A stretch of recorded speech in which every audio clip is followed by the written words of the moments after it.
২৩ March ভারতের স্বাধীনতা আন্দোলনের বীর শহীদ ভগৎ সিং এর শহীদ দিবস। দেশের বিভিন্ন প্রান্তের সঙ্গে রাজ্যেও দিনটি পালন করা হয়। এ উপলক্ষে শনিবার সকালে রাজধানী আগরতলা মেলার মাঠ এলাকার ছাত্র যুব ভবনের সামনে শ্রদ্ধাঞ্জলি অনুষ্ঠানের আয়োজন করে বামপন্থী যুব সংগঠন ডিওয়াইএফআই। সংগঠনের রাজ্য সম্পাদক নবরণ দেব, রাজ্য সভাপতি সহ অন্যান্য সদস্যরা ভগৎ সিং এর প্রতিকৃতিতে ফুল দিয়ে শ্রদ্ধা জ্ঞাপন করেন। পাশাপাশি সভাপতি পলাশ মজুমদার বক্তব্য রাখতে গিয়ে ভগৎ সিং এর জীবনের নানা দিক তুলে ধরেন উপস্থিত সকলের সামনে। তারা ব্রিটিশ সাম্রাজ্যবাদ বিরোধী লড়াইয়ে সামিল হয়েছিলেন।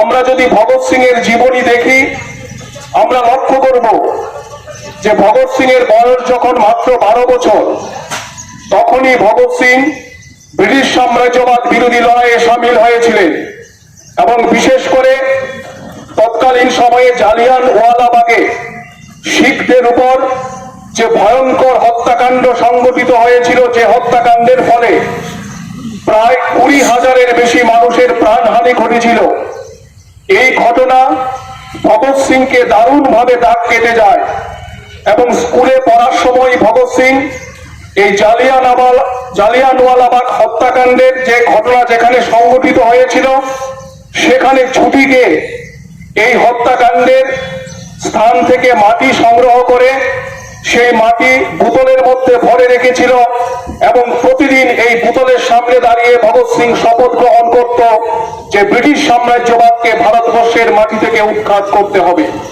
তার পরবর্তী সময়ে আমরা জানি ভগৎ সিংরা বারে বারে এই অত্যাচারে ব্রিটিশ সাম্রাজ্যবাদের বিরুদ্ধে নানান পদ্ধতিতে নানান কায়দায় তারা আক্রমণ সংগঠিত করে ব্রিটিশ সাম্রাজ্যবাদের ভিতকে তারা নাড়িয়ে দিতে সক্ষম হয়েছিল। আজকে আমাদের দেশ ভারতবর্ষ স্বাধীন হয়েছে, কিন্তু দুর্ভাগ্য আমাদের। Siri TV, channel for news and entertainment.